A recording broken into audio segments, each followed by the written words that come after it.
Shalom, selamat pagi dan selamat hari Minggu Jemaat GKI Yasmin dan para simpatisan yang dikasihi Tuhan.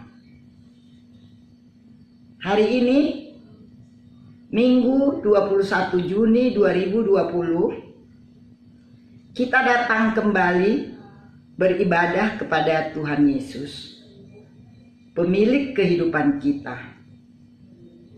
Kita patut bersyukur dalam situasi apapun yang kita hadapi, seperti pandemi COVID-19. Saudara, tema minggu ini, tetaplah nyatakan kebenaran Kristus. Tujuannya adalah umat menyadari dan diteguhkan untuk tetap menyatakan kebenaran Kristus di tengah-tengah penolakan dan ancaman. Bapak, Ibu, Saudara sekalian, ibadah hari ini akan dilayani oleh Pendeta Yosua Budiman Harahap dari Gereja Kristen Jawa, Pamulang. Saudara-saudara terkasih, pernahkah kita merasa takut? Nampaknya jawaban yang tersedia pastilah pernah. Tentu, ketakutan adalah bagian dari hidup manusia. Namun dia tidak boleh mengatur hidup manusia. Karena ketika itu terjadi, maka kita berada dalam penjara, memisahkan kita dengan Allah dan sesama. Menjadi berani bukan sekedar proses berserah pada Allah, Sang Penolong. Agar jiwa kita tidak diatur dan dikendalikan oleh ketakutan. Namun, justru jiwa yang sehat di dalam tubuh kita ini bisa memberi dan hadir bagi yang lain. Untuk itu, saudara, marilah kita memasuki ibadah pada saat ini dengan hati yang terbuka serta percaya bahwa Tuhan menuntun dan menyertai setiap langkah kita. Bapak, Ibu, Saudara-saudara terkasih, marilah kita bangkit berdiri dan kita angkat pujian bagi Tuhan dari NKB 2 ayat 1, 5 dan 6. Hai mari sembah.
Pertolongan kita dalam nama Tuhan yang menjadikan langit dan bumi, yang kasih setianya kekal selama-lamanya.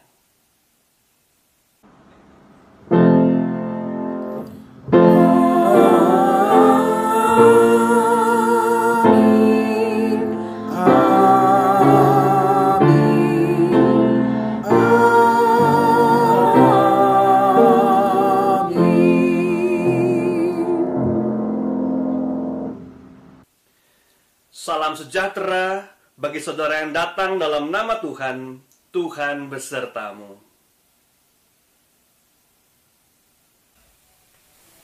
Kini mari kita bersama-sama menaikkan doa pengakuan dosa kita. Ya Allah, kami pada saat ini merendahkan hati dan diri kami di hadapan-Mu, agar kiranya Engkau sendiri yang memeluk kami, merengkuh kami. Di balik setiap kesalahan yang kami lakukan, cacat dan celah yang ada dalam tubuh dan kehidupan kami, kiranya Engkau sendiri yang boleh membasuhnya, membersihkannya. Kami sebagai manusia penuh dengan kesadaran bahwa kami tak pernah mencapai kesempurnaan. Namun Engkau adalah Allah yang maha pengampun dan maha pengasih. Kiranya apa yang boleh menjadi tindakan kami yang keliru, boleh Engkau ampuni ya Tuhan. Dan melaluinya kami boleh berkomitmen kembali untuk hidup selaras dengan Engkau. Inilah kami ya Tuhan, anak-anak-Mu yang sedang merendahkan diri kami, merendahkan hati kami di hadapan-Mu. Terimalah permohonan dan pengakuan dosa kami ini. Amin. Mari bersama-sama kita pujikan nyanyian pengakuan dosa dari NKB 13 bait yang pertama dan yang keempat. O Allahku, jenguklah diriku. Diriku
sekalian, sebagai pelayan Yesus Kristus, kami memberitakan bahwa pengampunan dosa telah berlaku dalam nama Bapa, Anak, dan Roh Kudus. Amin. Marilah kita mendengar berita anugerah yang diambil dari Yehezkiel 36 ayat 35 hingga 37. Sebaliknya mereka akan berkata, tanah yang sudah lama tinggal tandus menjadi seperti Taman Eden, dan kota-kota yang sudah runtuh, sunyi, sepi, dan musnah, sekarang didiami dan menjadi kubu. Dan bangsa-bangsa yang tertinggal, yang ada di sekitarmu akan mengetahui bahwa akulah Tuhan yang membangun kembali yang sudah musnah dan menangani kembali yang sudah tandus. Aku Tuhan yang mengatakannya dan akan membuatnya. Beginilah firman Tuhan Allah. Dalam hal ini, aku juga akan menginginkan supaya kaum Israel meminta daripadaku apa yang hendak kulakukan bagi mereka. Itu membuat mereka banyak seperti lautan manusia. Demikianlah berita anugerah dari Tuhan. Salam damai untuk kita semua. Kini mari kita siapkan hati kita untuk memasuki pemberitaan firman Tuhan. Kita pujikan bersama-sama NKB 116, bait pertama hingga 3, siapa yang berpegang.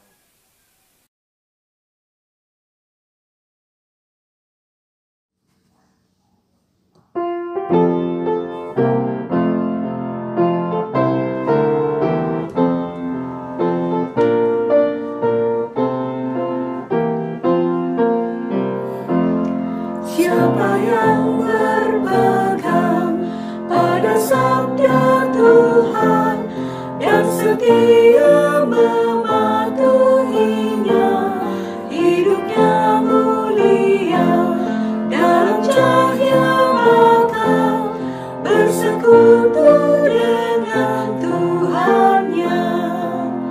Percayalah dan pegang sabdanya, hidupmu dalam Yesus sungguh bahagia.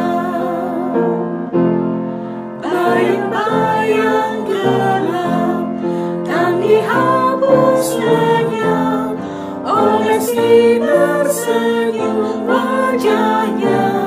Rasa takut dan syak kan menghilang cepat dari yang berpegang padanya. Percayalah dan pegang sabdanya, hidupmu dalam Yesus sungguh bahagia.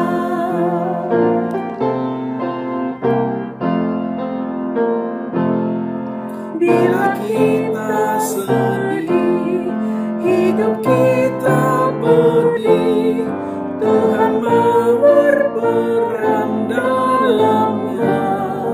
Ia selalu dekat dan menjamin berkat bagi yang berpegang padanya.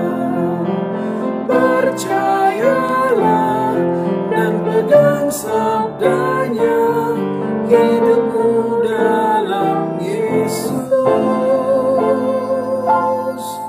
sungguh bahagia.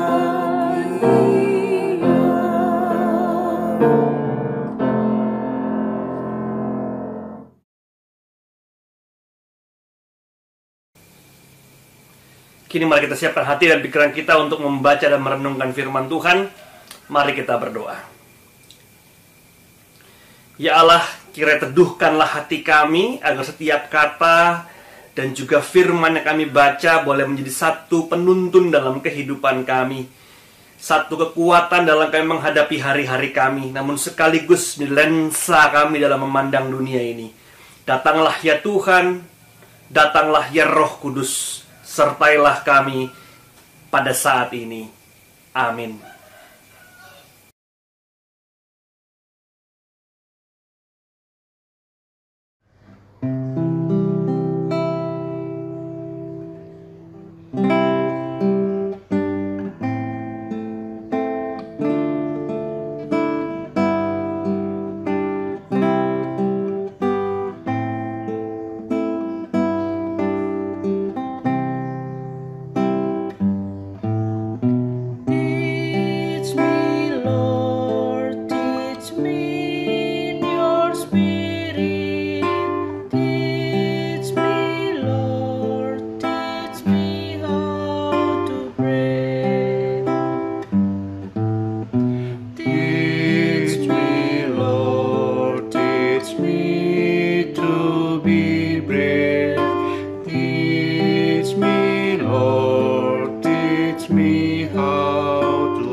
teach me how to care. Teach me, Lord, teach me how to share. Teach me, Lord, teach me how to live. Teach me, Lord, teach me not to die.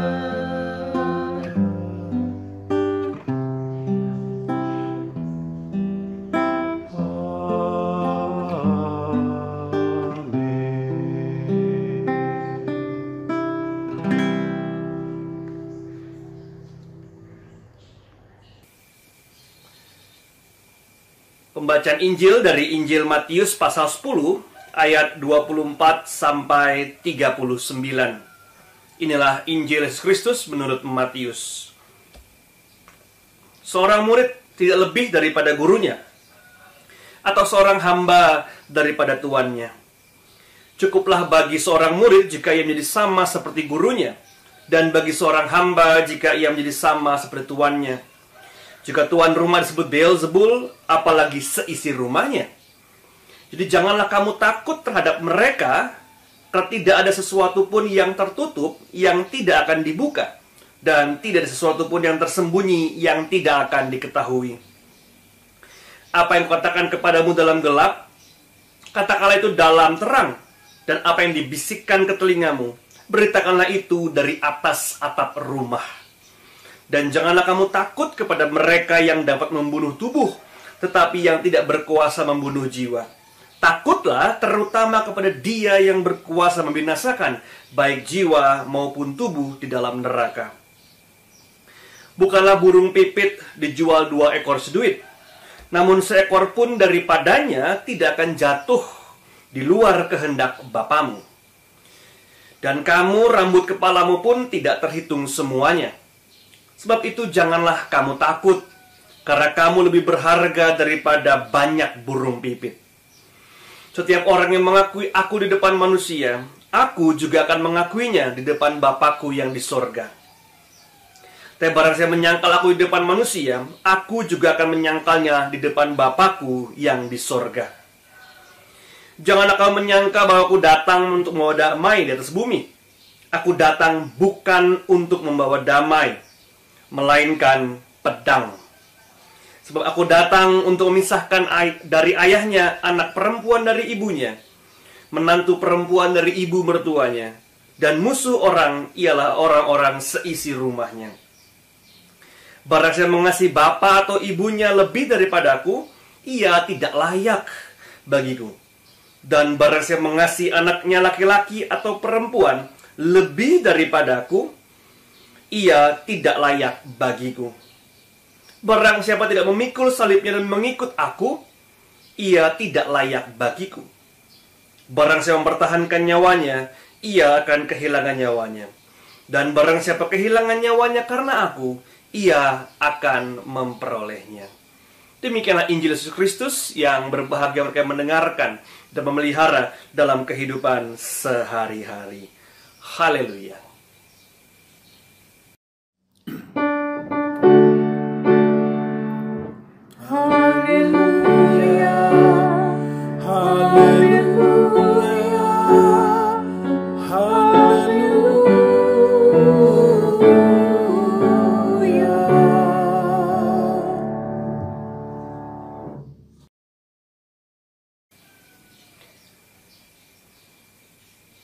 Salam sejahtera untuk kita semua, Bapak Ibu yang terkasih.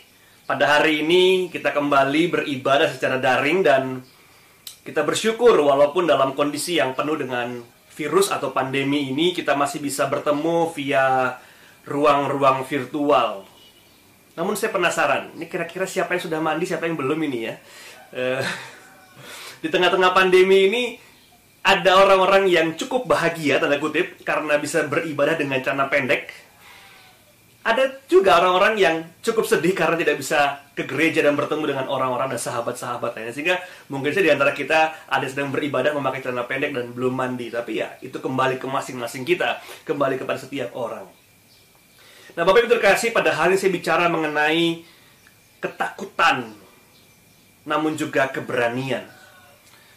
Ketakutan, ada sebuah khotbah dari Dietrich Bonhoeffer, seorang teolog Jerman. Dia menulis sebuah khotbah tentang ketakutan, How to Overcome Our Fear. Dia tulis demikian dalam bahasa Indonesia. Saya terjemahkan dalam bahasa Indonesia sehari-hari. Ketakutan adalah musuh terbesar manusia, karena ia merangkak keluar dari dalam hati manusia, membutakan manusia atas relasinya dengan Allah dan manusia sesamanya gitu ya. Dan ketika ketakutan sudah menguasai manusia, ia akan menenggelamkan manusia di dalam rasa ketidakberdayaan dan keputusasaan. Saya yakin kita sudah sering mendengar soal ketakutan. Namun bagi saya Bonhoeffer menyentuh satu hal ketakutan yang menurut saya tepat sekali. Ketika dia kata sebetulnya ketakutan itu muncul dari dalam diri dan bukan dari luar. Duh, kenapa gitu? Contoh saja ketika kita, misalnya kita naik angkot, lalu tiba-tiba di angkot itu ada seorang dengan badan tegap, besar, mungkin kekar, lalu tampangnya menyeramkan. Mungkin cocok dengan deskripsi kita di kepala kita tentang bagaimana orang yang gemar berbuat buruk, katakan demikian gitu ya. Lalu kita menjadi takut. Namun ketakutan itu sebetulnya bukan muncul dari kekarnya orang itu, dari seramnya orang itu, namun muncul dari rasa kecilnya diri kita, rasa tak berdayanya diri kita.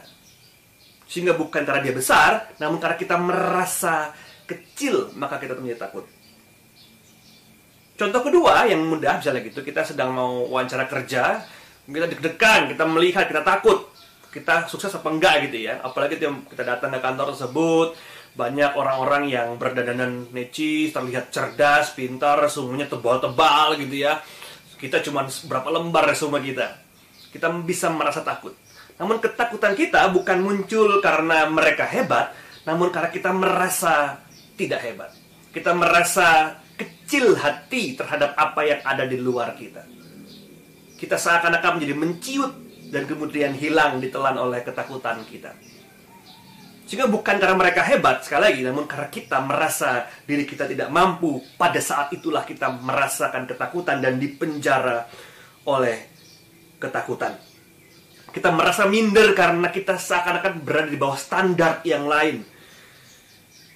Dan dengan demikian, kita merasakan bagaimana diri kita tak layak dibandingkan yang lain. Dan ketika itu terjadi, ketakutan membuat kita mundur, bahkan bersembunyi di pojokan, dan kemudian tak mampu berbuat apa-apa. Ketakutan membuat kita tenggelam dalam ketidakberdayaan dan keputusasaan, kata Bonhoeffer tadi begitu ya. Karena pada saat itu kita merasa kecil, lemah, tak berdaya, dan tanpa pertolongan. Kita nggak punya siapa-siapa, kita nggak ada orang yang menolong kita. Kemudian kita merasa seakan-akan tubuh kita yang kecil ini, saya agak besar sih sebetulnya, atau kita yang kecil ini, lemah ini, di bawah standar ini, merasa minder ini, kemudian tak mampu berbuat apa-apa selain daripada penuh dengan ketakutan.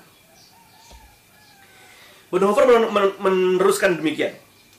Karena kemudian, kata dia, manusia bisa diperbudak oleh ketakutan itu sendiri, dipenjara oleh ketakutan itu sendiri, dan tak mampu lagi lari dari situasi yang sedang dia alami. Lari dalam arti menghadapi, bukan kabur kemudian entah pergi kemana begitu ya. Ketakutan membuat kita menjadi orang-orang yang terpenjara oleh ketakutan itu sendiri. Karena kita nggak punya orang yang merasa bisa menolong kita. Saya punya sebuah pengalaman ketika sedang jalan di sebuah tempat di Bali yang banyak monyetnya itu. Kemudian anak saya takut gitu ya. Anak saya takut, kemudian dia berpegangan pada bapaknya karena di depannya ada monyet gitu. Dia mau jalan, dia nggak berani gitu. Lalu dia bilang, "Papa, gendong dong," gitu ya. Lalu saya pribadi takut juga sebetulnya gitu ya. Cuman ya gimana lagi, kalau anak saya takut ya kita kabur sama-sama. Tapi saya mencoba memberanikan diri gitu ya. Nah, ketika itu terjadi, sebetulnya dia tidak menjadi berani, namun ketika ada seseorang yang terlihat lebih besar dari sang monyet, dia terasa lebih berani. Terasa lebih percaya diri terhadap apa yang sedang dia alami, dan dia berusaha untuk melangkah melewati monyet itu. Walaupun bapaknya juga takut tiba-tiba dicakar sama monyetnya atau gimana ya. Kita juga nggak tahu gitu ya.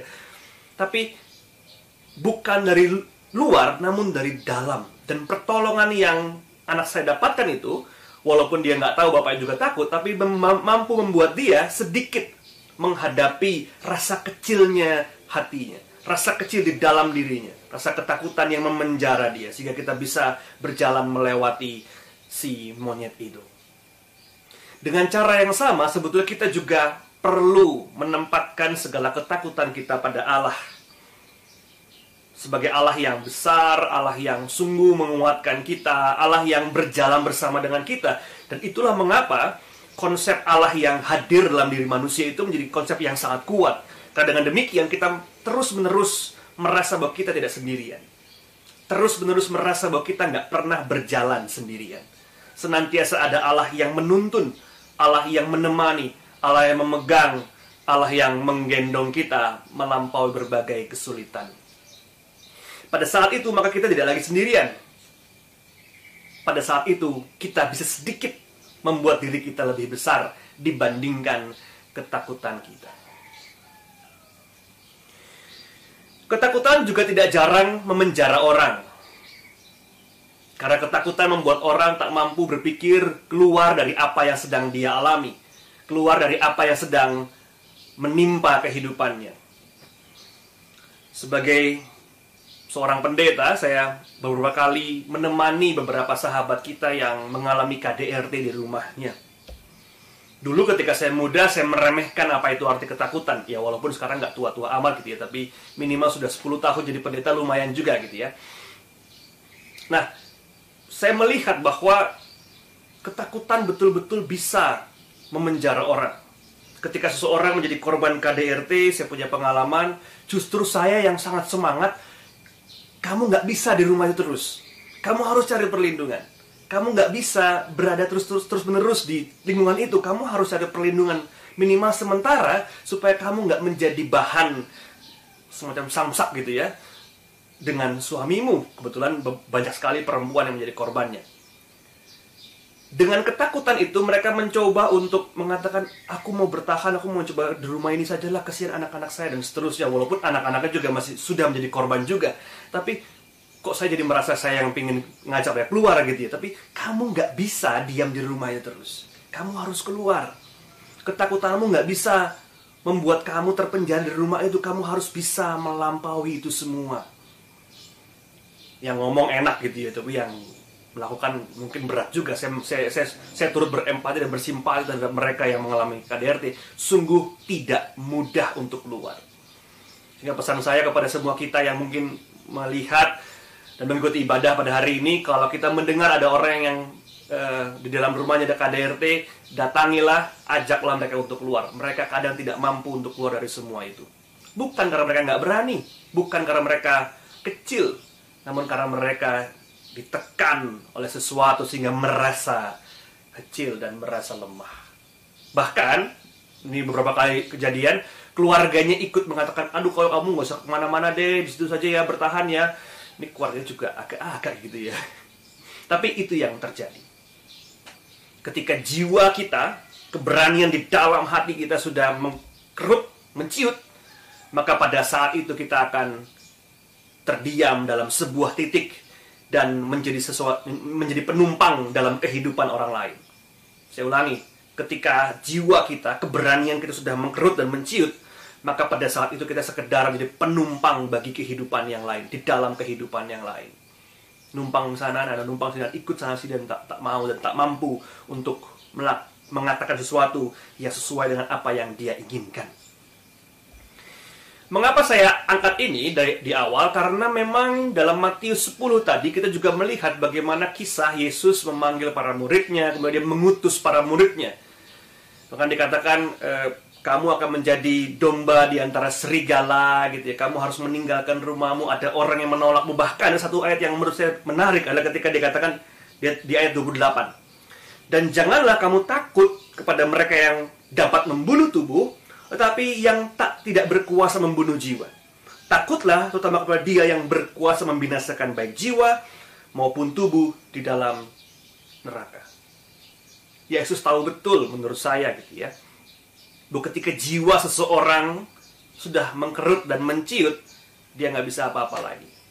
Sehingga jiwa menjadi titik tekan yang penting ketika kita hendak melakukan sesuatu. Ketika kita hendak bergerak dalam sebuah misi, maka jiwa menjadi hal yang teramat penting, instrumental dalam kehidupan kita. Saya tidak ingin masuk dalam percakapan apakah manusia itu tubuh, jiwa, dan roh atau apapun itu. Saya tidak akan masuk ke sana. Namun bagi saya yang penting di sini adalah bagaimana jiwa kita harus senantiasa sehat, terang benderang dalam melihat banyak hal. Dan ketika jiwa itu sehat, maka perjalanan kehidupan kita juga akan mengikuti kesehatan jiwa kita itu.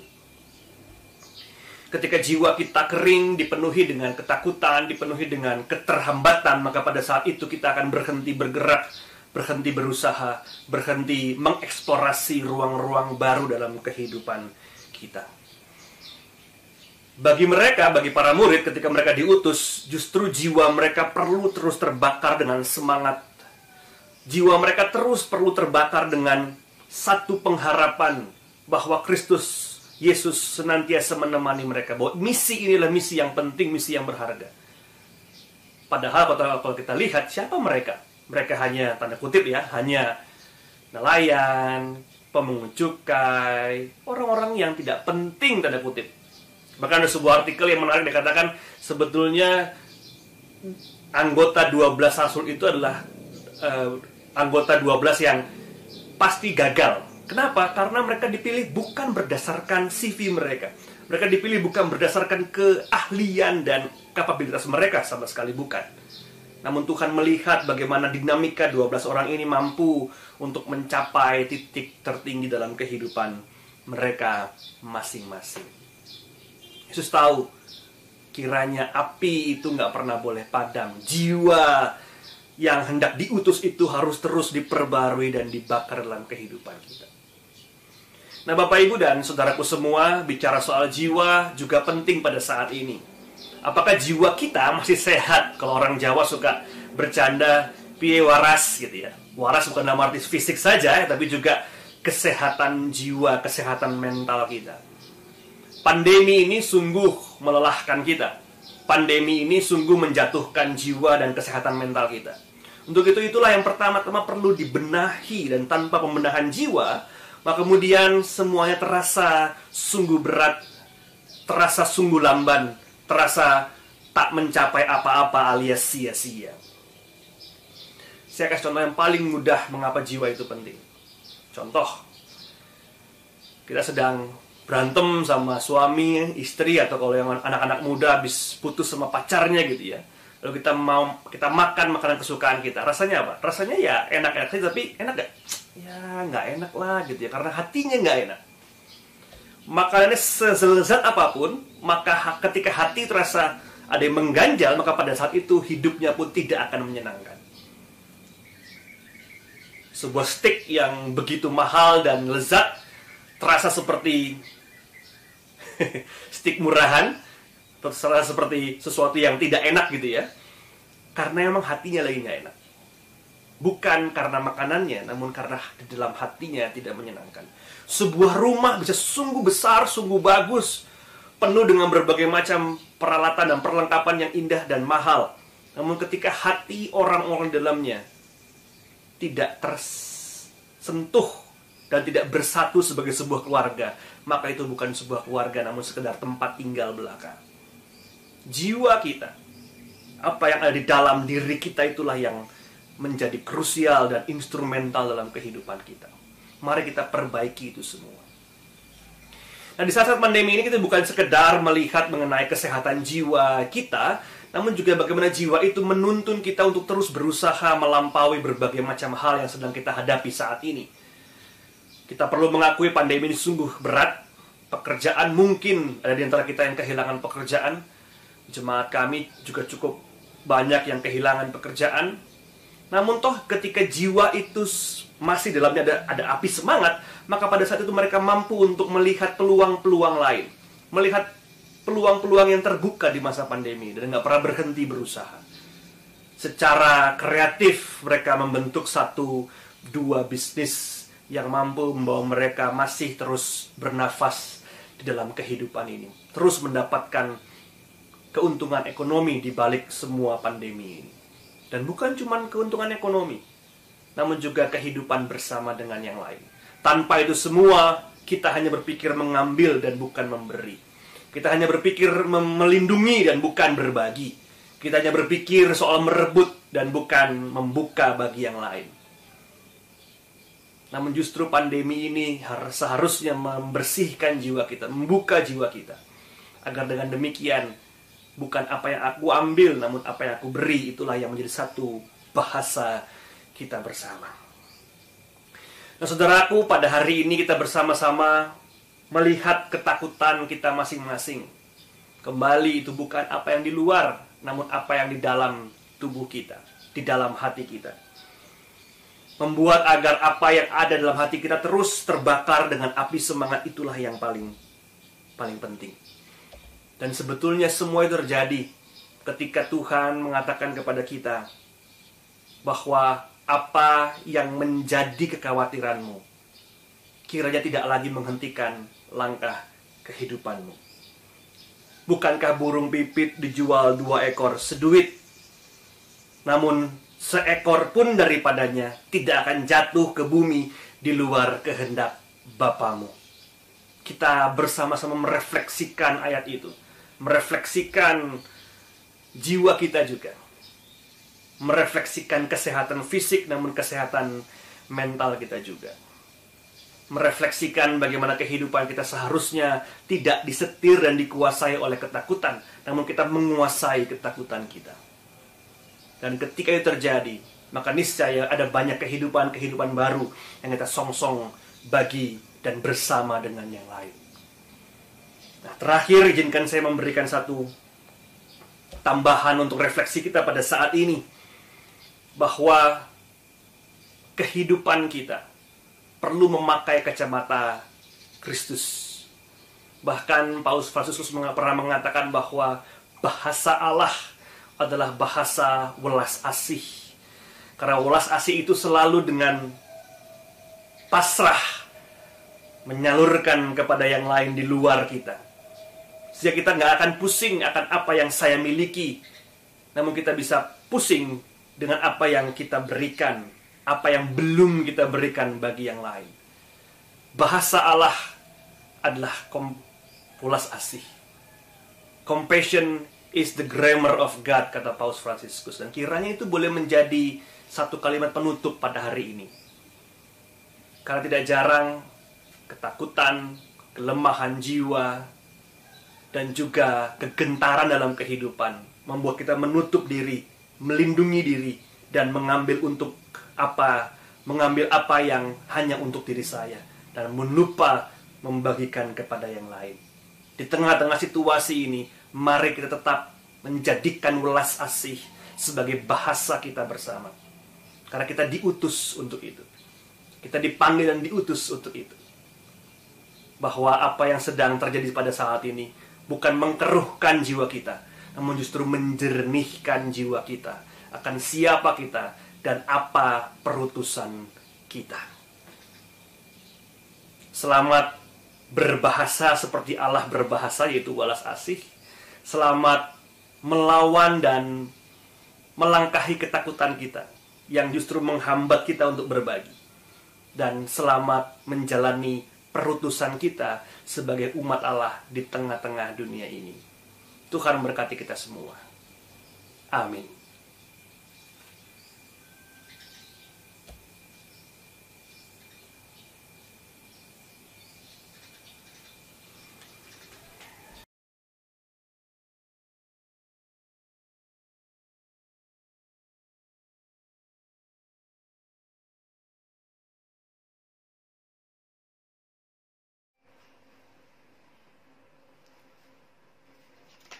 Jemaat dimohon berdiri.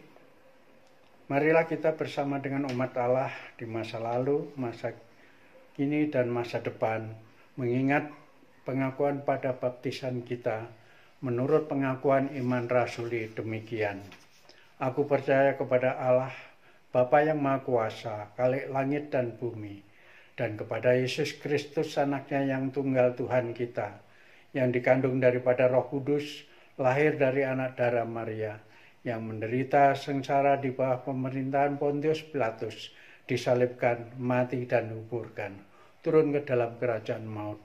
Pada hari yang ketiga bangkit pula dari antara orang mati, naik ke surga, duduk di sebelah kanan Allah, Bapa yang Maha Kuasa. Dan dari sana ia akan datang untuk menghakimi orang yang hidup dan yang mati. Aku percaya kepada Roh Kudus, gereja yang kudus dan persekutuan orang kudus, pengampunan dosa, kebangkitan orang mati, dan hidup yang kekal. Amin. Jemaat silakan duduk kembali.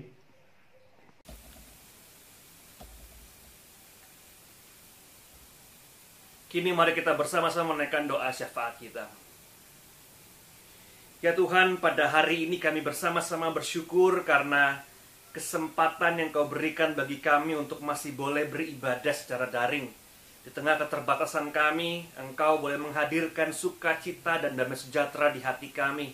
Kami percaya Tuhan bahwa gereja-gereja di rumah kami masing-masing adalah tempat Engkau berdiam, tempat Engkau datang sebagai tamu yang tetap. Kiranya karya-Mu ya Tuhan tak pernah berhenti dalam rumah dan tubuh kami saja, dalam hidup kami saja, namun melaluinya kami boleh menghidupi yang lain pula. Kami berdoa secara khusus pada saat ini untuk kesehatan jemaat di GKI Yasmin, serta setiap kita, baik dari anak, remaja, pemuda, keluarga muda, keluarga hingga lansia. Kami berdoa itu setiap kami ya Tuhan, kiranya Engkau boleh menghadirkan sukacita di hati setiap kami. Kami juga berdoa untuk pemerintah pusat maupun pemerintah kota Bogor dalam hal ini, dalam toleransi antar umat beragama. Kiranya Tuhan satu persatu Engkau sentuh hati dan pikiran mereka, agar kiranya melalui keputusan-keputusan mereka, melalui kebijakan-kebijakan publik yang mereka ambil dan mereka tentukan, ada kehidupan bersama yang dapat disemai. Ada kehidupan bersama yang dapat kami rayakan, yaitu ketika kami bergandengan tangan, agama antar agama, suku demi suku, individu demi individu, membangun bangsa Indonesia. Kami juga berdoa ya Tuhan pada saat ini untuk setiap kami yang sedang mengalami guncangan ekonomi karena adanya pandemi ini. Kami merasakan betul betapa guncangan ini mengakibatkan perubahan kehidupan yang signifikan, baik gereja, individu maupun keluarga, bahkan pekerjaan kami ya Tuhan. Kiranya daya kreativitas kami tak pernah menurun, daya juang kami tak pernah kendur, dan senantiasa kami menatap pada pengharapan akan rancangan-Mu yang indah. Berikanlah kami kekuatan itu ya Tuhan. Berikanlah kami semangat itu ya Tuhan. Sehingga dengan demikian di balik gelapnya pandemi ini, ada secercah cahaya yang Kau kirimkan kepada kami, memungkinkan kami untuk terus melanjutkan kehidupan kami. Kami juga berdoa Tuhan yang untuk para tenaga medis yang sedang berjibaku, terus-menerus berusaha untuk memberikan pelayanan terbaik untuk para pasiennya.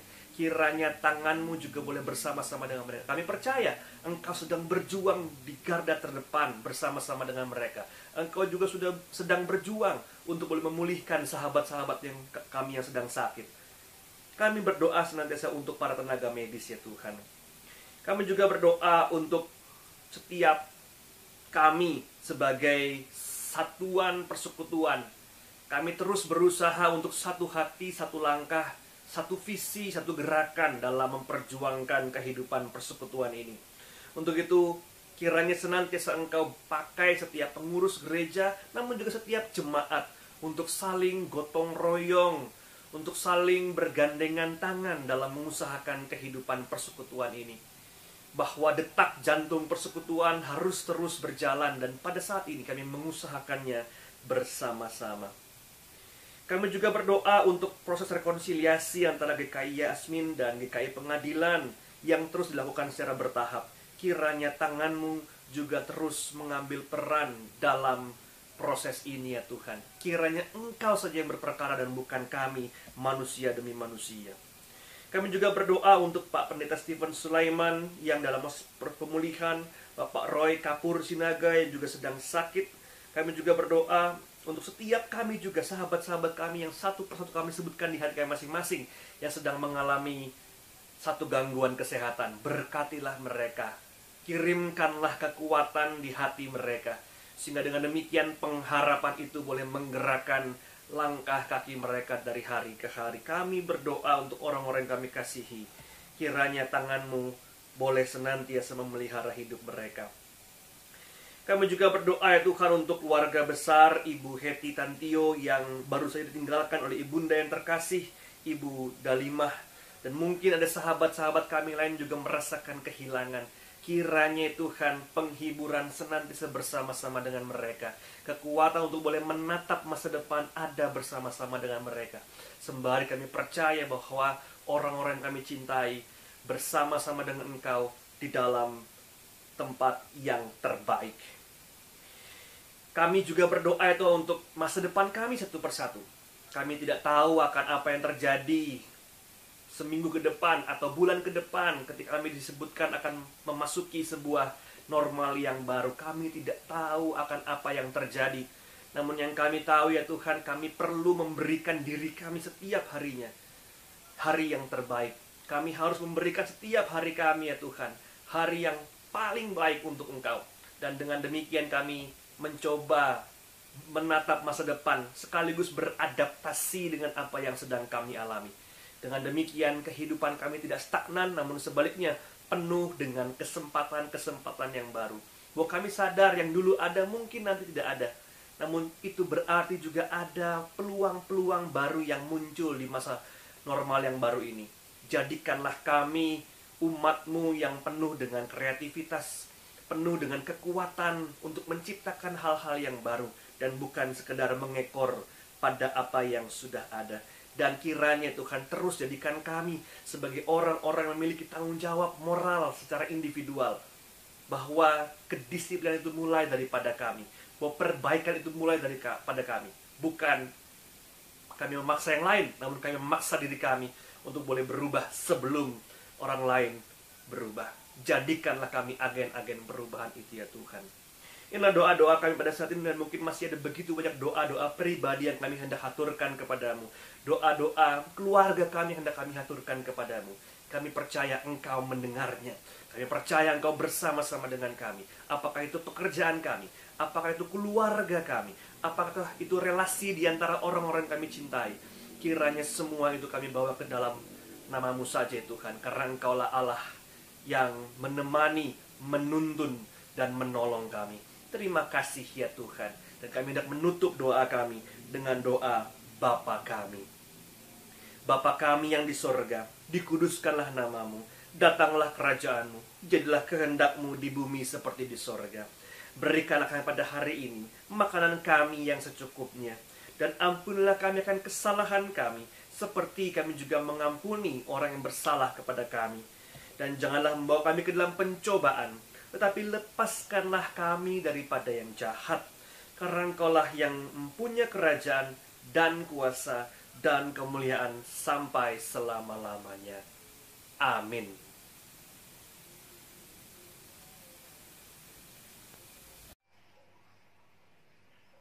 Jemaat, sungguh merupakan suatu keindahan jika di dalam ibadah ini kita dapat memberikan persembahan sebagai ungkapan syukur yang melimpah atas berkat Tuhan di dalam kehidupan kita.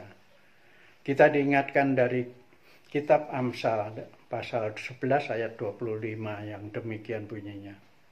Siapa banyak memberi berkat diberi kelimpahan. Siapa memberi minum, ia sendiri akan diberi minum. Jemaat dapat menyampaikan persembahan secara transfer ke rekening BNI nomor 0381 048 108 atau dapat menyimpan di dalam amplop untuk nanti kita boleh serahkan kepada Bendahara GKI Yasmin pada saat kita bisa berkumpul dalam beribadah. Pada saat kita mempersiapkan persembahan, kita diiringi oleh dari NKB nomor 134 bait pertama dan ketiga. Terima kasih ya Tuhan.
Jemaat dimohon berdiri.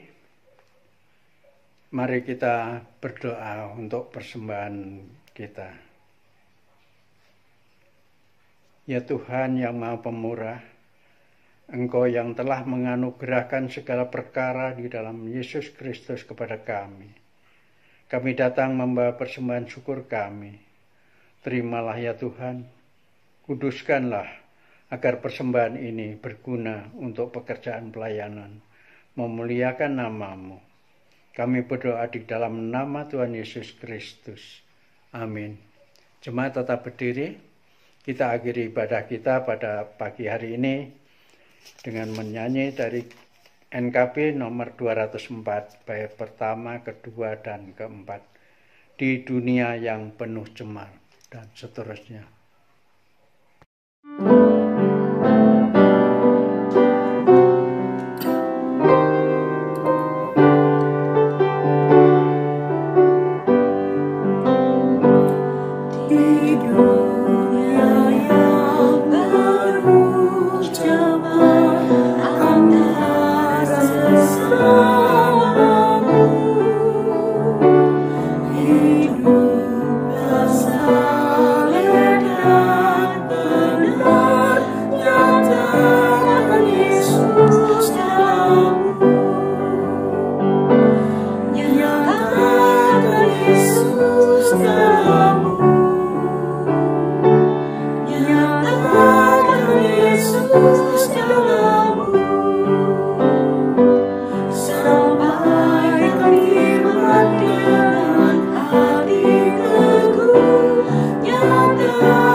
Arahkanlah hatimu kepada Tuhan.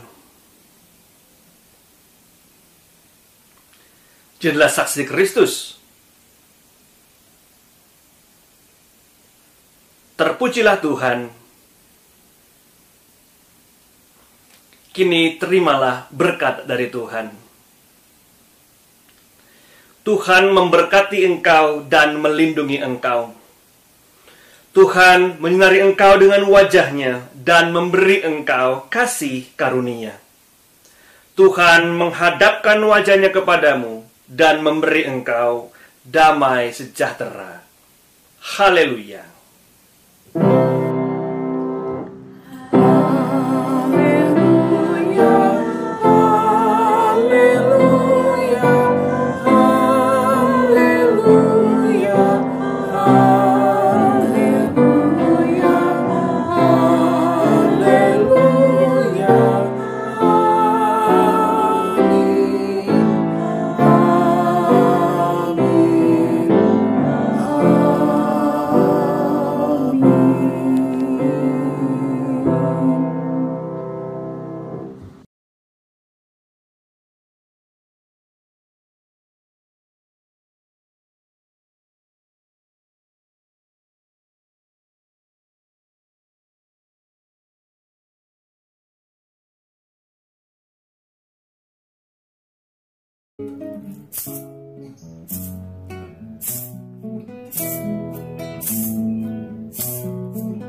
Dengan firman-Nya yang ajaib, tercipta karyanya.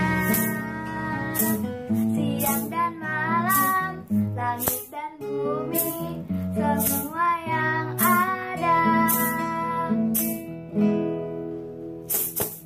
Burung